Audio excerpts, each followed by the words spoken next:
अस्सलाम वालेकुम सारे वीडियो देखने वाले ਨੂੰ ਜੀ ਕੀ ਹਾਲ ਹੈ ਜੀ ਦੋਸਤ ਅਹਿਬਾਬ ਦਾ ਠੀਕ ਠਾਕ ਹੋ ਸਿਹਤ ਤਬੀਅਤ ਅੱਛੀ ਹੈ ਤੁਸੀਂ ਦੇਖ ਰਹੇ ਹੋ ਰਾਸ਼ਦ ਆਫੀਸ਼ੀਅਲ 096 YouTube ਚੈਨਲ ਤੇ ਅੱਜ ਜਨਾਬ ਮੈਂ ਮੌਜੂਦ ਹਾਂ ਇੱਕ ਨਵੇਂ ਡੇਰੇ ਤੇ ਉਹਨਾਂ ਦੇ ਓਨਰ ਮੇਰੇ ਨਾਲ ਮੌਜੂਦ ਨੇ ਉਹਨਾਂ ਨਾਲ ਤੁਹਾਡੀ ਗੱਲਬਾਤ ਕਰਾਉਂਦੇ ਆ अस्सलाम वालेकुम जी वालेकुम सलाम जी ठीक ठाक ਤੁਸੀਂ ਸੁਣਾਓ ਸਿਹਤ ਵੀ ਠੀਕ ਹੈ जी दुआ जी। ਅੱਛਾ ਸਾਡੇ ਤੱਕਣ ਵਾਲੇ ਨੇ ਤੇ ਆਪਣਾ ਤਾਰਫ ਕਰਾਓ ਨਾ ये मानत बंग्याल तू भाई लादियां दे कोल डेरा जी साडा। ठीक हो गया अच्छा जी कितनी देर हो गई है ਤੁਹਾਨੂੰ ਇਹ ਡੇਰਾ ਬਣਾਇਆ तकरीबन 2 महीने हो गए। 2 ਮਹੀਨੇ ਹੋ ਗਏ ਅੱਛਾ ਇਹ ਜਿਹੜਾ ਤੁਹਾਡਾ ਜਾਨਵਰਾਂ ਦਾ ਸ਼ੌਕ ਸੀ ਇਹ ਹੁਣ ਤੁਹਾਨੂੰ ਪਿਆ ਹੈ ਕਿ ਜਾਂ ਤੁਹਾਨੂੰ ਪਦੈਸ਼ੀ ਬਚਪਨ नहीं ਤੋਂ ये ਤੁਹਾਡਾ बचपन तो ही सानू शौक है जट्टां दे पुत्तर आ। ठीक हो गया लेकिन विच छड़ दित्ते आ फिर ठीक हो ड्राइवरी लैन च आ जे गड़ियां खड़ियां ते ठीक हो गया हुन फिर बच्चे मेरे एक बड़े नु शौक होया ते ठीक हो गया डेरा ਹੁਣ जेरा ਤੁਸੀਂ बना ਦੁਬਾਰਾ ਫੇਰ ਸ਼ੁਰੂ ਕੀਤਾ शुरू की। ਇਹ ਡੇਰਾ ਬਣਾਇਆ ਕਿਤਨੀ ਕੀ ਦੇਰ ਹੋ ਗਈ है डेरा 5-6 महीने दा शुरू कीते लेकिन 2 ठीक है महीने दे डंगर शंगर पाए। ठीक हो गया ये मतलब है काम डेरा मुकम्मल नहीं होया नहीं नाल मुकम्मल नाल हुन होंदा समझो कमरा एक रह गया ठीक है आसा आसा भी ਹੁੰਦਾ ਰਹਿੰਦਾ ਨਾਲ ਨਾਲ जानवर पाए। ठीक हो गया समझ आ गई ठीक हो गया अच्छा ਇਹ ਤੁਹਾਨੂੰ ਤਕਰੀਬਨ 3 ਮਹੀਨੇ ਹੋ ਗਏ ਨੇ ਹੁਣ ਡੰਗਰ ਸ਼ੰਗਰ ਖਰੀਦਦਾਰੀ ਕਰਦੇ ਆ ਜੀ ਠੀਕ ਹੋ ਇਹ ਤੁਹਾਨੂੰ ਕਿਸ ਤਰ੍ਹਾਂ ਮਤਲਬ ਹੈ ਸ਼ੌਕ ਆਇਆ ਕਿ ਯਾਰ ਸਾਨੂੰ ਹੈ ਮਤਲਬ ਹੈ ਦੁਬਾਰਾ ਤੁਸੀਂ ਮਤਲਬ ਹੈ ਤੁਹਾਡੇ ਜ਼ਿਹਨ 'ਚ ਕਿਸ ਤਰ੍ਹਾਂ ਕਿ ਯਾਰ ਸਾਨੂੰ ਦੁੱਧ ਵਾਲੇ ਜਾਨਵਰਾਂ ਦੀ ਕੰਮ ਕਰਨਾ ਚਾਹੀਦਾ ਹੋਰ ਵੀ ਬਹੁਤ ਕੰਮ ਹੈ ਮਤਲਬ ਹੈ ਲੋਕਾਂ ਬੱਚੇ ਰੱਖੇ ਨੇ ਲੋਕਾਂ ਵੱਛੀਆਂ ਰੱਖੀਆਂ ਲੋਕਾਂ ਬੱਕਰੀਆਂ ਰੱਖੀਆਂ ਸਾਡਾ ਵੀ ਪਹਿਲੇ ਬੱਚੀਆਂ ਦੀ ਪ੍ਰੋਗਰਾਮ ਆ ਲੇਕਿਨ ਅੱਛਾ ਦੁੱਧ ਵਾਲੇ ਇੱਕ ਦੋ ਜਾਨਵਰ ਆਂਦੇ ਫਿਰ ਦੁੱਧ ਆਏ ਲਈ ਠੀਕ ਹੋ ਗਿਆ ਥੋੜਾ ਉੱਚੇ ਬੋਲ ਅੱਛਾ ਠੀਕ ਹੋ ਗਿਆ ਮਤਲਬ ਤੁਹਾਡਾ ਜ਼ਿਹਨ ਸੀ ਕਿ ਯਾਰ ਜਾਨਵਰ ਜਿਹੜੇ ਦੁੱਧ ਵਾਲੇ ਨੇ ਨਾ ਜੀ ਉਹਨਾਂ ਨੂੰ ਵੀ ਰੱਖਣਾ ਚਾਹੀਦਾ ਜੀ ਬਿਲਕੁਲ ਠੀਕ ਹੋ ਗਿਆ ਚਲੋ ਇਹ ਤਾਂ ਅਸੀਂ ਗੱਲਬਾਤ ਕਰਨੇ ਆ ਸ਼ਵੇਜ਼ ਨਾਲ ਜ਼ਿਆਦਾ ਸ਼ਵੇਜ਼ ਦਾ ਜਿਹੜਾ ਹੈ ਨਾ ਠੀਕ ਹੋ ਗਿਆ ਜੀ ਅੱਛਾ ਜੀ ਸ਼ਵੇਜ਼ ਸਾਹਿਬ ਸਾਨੂੰ ਜ਼ਰਾ ਦੱਸੋ ਨਾ ਜੀ ਜੀ ਸਰ ਕੀ ਹਾਲ ਹੈ ਜੀ ਠੀਕ ਠਾਕ ਅੱਛਾ ਇਹ ਸਾਨੂੰ ਦੱਸੋ ਨਾ ਵੀ ਤੁਹਾਨੂੰ ਮਤਲਬ ਹੈ ਕਿਸ ਤਰ੍ਹਾਂ ਸ਼ੌਕ ਪਿਆ ਵੀ ਸਾਨੂੰ ਜਾਨਵਰ ਜਿਹੜੇ ਨੇ ਦੁੱਧ ਵਾਲੇ ਰੱਖਣੇ ਚਾਹੀਦੇ ਹਾਂ ਜਿਸ ਤਰ੍ਹਾਂ ਵਾਲਾ ਸਾਹਿਬ ਨੇ ਗੱਲ ਕੀਤੀ ਹੈ ਕਿ ਇਸ ਜ਼ਾਰੀ ਬਤਾ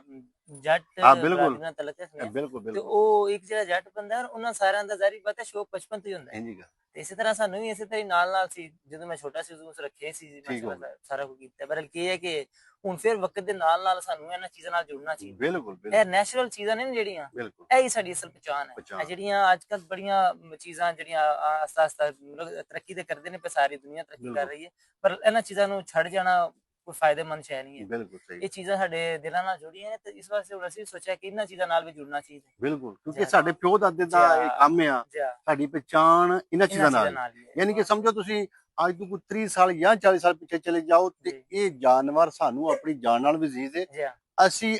ਇੱਕ ਅਗਲੇ ਕਮਰੇ 'ਚ ਤੇ ਬਸਾਤ 'ਚ ਅਸੀਂ ਸੌਂਦੇ ਸੀ ਪਿਛਲੇ ਕਮਰੇ 'ਚ ਅਸੀਂ ਆਪਣੇ ਜਾਨਵਰ ਬੰਦੇ ਹੁੰਦੇ ਹਾਂਜੀ ਇਤਨੀ ਸਾਨੂੰ ਉਹਨਾਂ ਨਾਲ ਮੁਹੱਬਤ ਸੀ ਠੀਕ ਹੋ ਗਿਆ ਤੇ ਕਿਤਨੇ ਕੀ ਜਾਨਵਰ ਨੇ ਤੁਹਾਡੇ ਕੋਲ ਇਸ ਵਾਰ ਸਾਡੇ ਕੋਲ ਤਕਰੀਬਨ 8 ਤੋਂ 9 ਜਿਹੜੇ ਵੱਡੇ ਜਾਨਵਰ ਨੇ ਠੀਕ ਹੈ ਬਾਕੀ 4-5 ਜਿਹੜੇ ਛੋਟੇ ਬੱਚੇ ਨੇ ਜਿਹੜੇ ਅੱਛਾ ਤੁਸੀਂ ਸਾਨੂੰ ਵਿਊ ਕਰਾਓ ਨਾਲ ਸਾਡੇ ਦੇਖਣ ਵਾਲਿਆਂ ਨੂੰ ਕਿਹੜੀ ਕਿਹੜੀ ਚੀਜ਼ ਤੁਹਾਡੇ ਕੋਲ ਮੌਜੂਦ ਹੈ ਠੀਕ ਹੈ ਜੀ ਚਲੋ ਜੀ ਆਪਣਾ ਸ਼ਵੇਜ਼ ਸਾਹਿਬ ਨਾਲ ਜਿਹੜਾ ਇਹਨਾਂ ਦਾ ਲੈਣੇ ਆ ਵਿਊ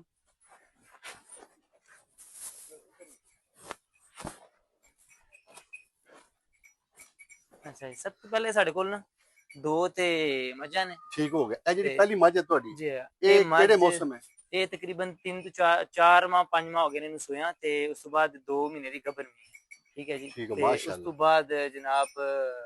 ਮਾਸ਼ਾਅੱਲਾ ਦੁੱਧ ਵਗੈਰਾ ਇਹ ਤੱਕ ਅੱਛਾ ਦੇ ਰਹੀ ਹੈ ਜਦੋਂ ਤੁਸੀਂ ਲੈ ਕੇ ਆਂਦੀ ਸੀ ਜੀ ਇਹਦੇ ਥੱਲੇ ਦੁੱਧ ਕਿੰਨਾ ਆਇਆ ਉਜ਼ੋਂ ਇਹਦੇ ਥੱਲੇ ਤਕਰੀਬਨ 10 ਕਿਲੋ ਦੁੱਧ ਸੀ ਹਾਂ 10 ਕਿਲੋ ਦੋਨੋਂ ਟਾਈਮਾਂ ਇਹਦੇ ਮਗਰ ਜਾ ਕਿਹੜਾ ਜਾਇਜ਼ਾ ਫੋਟ ਹੋ ਗਿਆ ਠੀਕ ਹੋ ਗਿਆ ਬੜਾ ਟਾਈਮ ਪਹਿਲੇ ਦੀ ਅੱਛਾ ਇਹ ਜਿਹੜੀ ਮੱਝ ਤੁਹਾਡੀ ਨਾਲ ਥੋੜੇ ਘੇਰੇ ਹੋ ਇਹ ਦੂਸਰੀ ਜਿਹੜੀ ਇਹ ਮੱਝ ਹੈ ਜਨਾਬ ਇਹ 3-4 ਡੰਗਰ ਕੁਝ ਟਾਈਮ ਪਹਿਲੇ ਆਂਦੇ ਨੇ ਕੋਈ ਤਕਰੀਬਨ ਹੋਏ ਨੇ ਸਾਨੂੰ 10-12 ਦਿਨ ਹੀ ਹੋਏ ਨੇ ਆਂਦੀ ਹੈ ਬਟ ਇਹ ਹਿਸਾਬ ਇੰਜ ਹੈ ਕਿ ਇਹਦੀ 2 ਤੋਂ 2.5 ਮਾਹ ਇਹਨੂੰ ਸੋਇਆ ਹੋ ਗਏ ਨੇ ਇਹਦੇ ਥੱਲੇ ਵੀ ਦੁੱਧ ਮੇਰੇ ਹਾਲ ਹੈ ਘੱਟ ਤੋਂ ਘੱਟ ਵੀ 1.5 ਮਾਹ ਹੋ ਗਿਆ ਇਹਨੂੰ ਪਰ ਕੀ ਹੈ ਕਿ ਠੀਕ ਹੋ ਗਿਆ ਸਹੀ ਹੋ ਗਿਆ ਦੁੱਧ ਇਹਦਾ ਵੀ 11-12 ਕਿਲੋ ਹੈ ਠੀਕ ਹੋ ਗਿਆ ਅੱਛਾ ਇਹ ਜਨਾਬ ਅੱਗੇ ਆ ਗਈ ਜੀ ਗਾਂ ਇਹ ਗਾਂ ਜਨਾਬ ਸਭ ਤੋਂ ਪਹਿਲੇ ਸੀ ਇਹ ਗਾਂ ਦੀ ਸੀ ਅੱਛਾ ਸਭ ਤੋਂ ਪਹਿਲੇ ਇਹ ਗਾਂ ਦੀ ਸੀ ਸਭ ਤੋਂ ਪਹਿਲੇ ਗਾਂ ਦੀ ਸੀ ਜਾਂ ਇਹਦੇ ਤੋਂ ਮੁਤਾਸਰ ਹੋ ਕੇ ਨੇ ਅਸੀਂ ਦੁੱਧ ਨਾਲ ਥੋੜਾ ਜਿਹਾ ਅਟੈਚ ਹੋਇਆ ਕਿ ਵੀ ਡੰਗਰ ਸਾਡੇ ਕੋਲ ਹੋਣੀ ਚਾਹੀਦੀ ਠੀਕ ਹੋ ਗਿਆ ਮਾਸ਼ਾਅੱਲਾ 18-20 ਕਿਲੋ ਦੁੱਧ ਦਿੰਦੀ ਸੀ ਇਸ ਟਾਈਮ ਅਸੀਂ ਵੱਛੀ ਹੈ ਜੀ ਉਹ ਵੱਛੀ ਹੈ ਜੀ ਉਹ ਵੱਛੀ ਦਿਖਾਓ ਉਹ ਵੱਛੀ ਇਸ ਗਾਂ ਦੀ ਉਹ ਕੈਮਰੇ ਗਿਆ ਹੱਥ ਗਿਆ ਆ ਗਿਆ ਉਹ ਇਹਦੀ ਵੱਛੀ ਹੈ ਜੀ ਤੇ ਉਹ ਜਨਾਬ ਅਸੀਂ ਇਹਨੂੰ ਘੱਟ ਤੋਂ ਘੱਟ 5 ਤੋਂ 6 ਕਿਲੋ ਦੁੱਧ ਚੁਗਾਉਂਦੇ ਸੀ ਠੀਕ ਹੋ ਗਿਆ ਨਾਲ ਇਹ ਗਾਂ ਇਸ ਟਾਈਮ ਮੇਰੀ ਸਭ ਤੋਂ ਫੇਵਰਟ ਗਾਂ ਹੈ ਅੱਛਾ ਜੀ ਇਹਨਾਂ ਤੁਹਾਡੇ ਸ਼ੌਕ ਨੂੰ ਪ੍ਰਮੋਟ ਐਸੇ ਗਾਣੇ ਇਸ ਗਾਣੇ ਕੀਤੀ ਸਾਨੂੰ ਇਹ ਸਮਝ ਆਈ ਕਿ ਗਾਂ ਹੈ ਜਿਹੜੀ ਇਹ ਵੀ ਮਾਸ਼ਾਅੱਲਾ ਦੁੱਧ ਵੀ ਵਾਵਾ ਦਿੰਦੀਆਂ ਨੇ ਉਸ ਤੋਂ ਬਾਅਦ ਮੱਝਾਂ ਦਾ ਵੀ ਠੀਕ ਹੈ ਸਿਜ਼ਾਰੀ ਬਾਤ ਸ਼ੁਰੂ ਤੋਂ ਇਹ ਵੀ ਜਿਹੜੀਆਂ ਗਾਵਾਂ ਮੇਰੇ ਆਪਣੀ ਜ਼ਾਤੀ ਰਾਏ ਹੈ ਤੁਹਾਨੂੰ ਗੱਲ ਸ਼ੁਰੂ ਕੀਤੀ ਤੇ ਮੈਂ ਗੱਲ ਕਰਦਾ ਮੇਰੀ ਜ਼ਾਤੀ ਰਾਏ ਇਹ ਹੈ कि जितना मतलब है मुश्किल शौक मज्जा दा ना जा उतना इन्हां दा नहीं जा और जितना ज्यादा दुध ये दिंदियां ने गावां दिंदियां ने मज्जां नहीं दे मजा नहीं मतलब 18-20 किलो दूध दुध देती दे है रही अच्छा फिर एक 12 किलो चोने बाकी सी बच्ची चुगाने अच्छा ये भी देखो बड़ी बात है कि दुध दिंदियां रहंदियां ने रंदियां रहनियां ਤੇ एंड ਤੁਹਾਡੀ ਹਿੰਮਤ ਹੈ ਤੁਸੀਂ ਕਿਤਨੇ ਕਿ ਦਿਨ ਨਾਲ ਕੋਲ ਲੈ ਸਕਦੇ ਅੱਛਾ ਉਸ ਤੋਂ ਬਾਅਦ ਇਹ ਗਾਂ ਆ ਗਈ ਜੀ ਇਹ ਜਨਾਬ ਇਹ ਵੀ ਅਸੀਂ ਜਿਹੜਾ ਦਮਾਜ ਜਾਂਦੀ ਹੈ ਨਾ ਉਹ 3 ਜਾਨਵਰ ਆਂਦੇ ਸੀ ਸਰਗੋਦੇ ਵਾਲੀ ਸਾਈਡ ਤੋਂ ਅੱਛਾ ਤੇ ਇਹ ਕਹਿ ਗਾਂ ਦੀ ਸੀ ਕਹਿ ਗਾਂ ਦੀ ਸੀ ਇੱਕੋ ਮੱਝ ਜਾਂਦੀ ਸੀ ਇਹ ਗਾਂ ਹੈ ਤੇ ਇਹ ਜਨਾਬ ਸਾਡੇ ਕੋਲ ਆਉਣੇ ਤੋਂ ਇੱਕ ਦਿਨ ਪਹਿਲਾਂ ਸੂਈ ਸੀ ਨਾ ਅੱਛਾ ਤੇ 10 ਕਿ ਦਿਨ ਸਾਡੇ ਕੋਲ ਵੀ ਹੋ ਗਏ ਨੇ ਉਹ ਇਹਦਾ ਬੱਚਾ ਹੈ ਤੇ ਉਹ ਬੱਚਾ ਉਹ ਇਹਦਾ ਇਹ ਦੋਂਦੀ ਮੂੰਹ ਦੀ ਪਰ ਇਹ ਹੈ ਕਿ ਇਹਦਾ ਵੀ ਦੁੱਧ ਜਿਹੜਾ ਹੈ ਨਾ ਇਸ ਟਾਈਮ ਤਕਰੀਬਨ ਕੋਈ 8-9 ਕਿਲੋ ਹੈ ਤੇ ਬਾਕੀ ਉਸ ਤੋਂ ਬਾਅਦ ਇਹ ਗਾਂ ਹੈ ਇਹ ਗਾਂ ਵੀ ਅਸੀਂ ਨਾਲ ਹੀ ਇਕੱਠੀ ਆਂਦੀ ਸੀ ਪਰ ਇਹਦੀ ਕੁਤਬੀਅਤ ਇਸ ਟਾਈਮ ਥੋੜੀ ਨਾਰਮਲ ਹੈ ਨਾਲ ਜਾਨਵਰਾਂ ਨਾਲ ਇਹ ਤਾਂ ਜਾਏ ਇਹ ਸਾਡੇ ਕੋਲ ਆ ਕੇ ਸੂਈ ਹੈ ਅੱਛਾ ਉਹ ਆਈ ਜਦੋਂ ਆਈ ਹੈ ਨਾ ਨਾਲ ਹੀ ਦੂਸਰੇ ਦਿਨ ਸੂ ਪਈ ਹੈ ਜ਼ਰਾ ਮੌਸਮ ਦੀ ਵਜ੍ਹਾ ਤੋਂ ਫਿਰ ਉਹ ਕहीं ਸਫਰ ਵੀ ਸਰਗੋਦੇ ਤੋਂ ਆਈ ਸੀ ਜ਼ਰਾ ਫਿਰ ਉਸ ਹਿਸਾਬ ਤੇ ਫਿਰ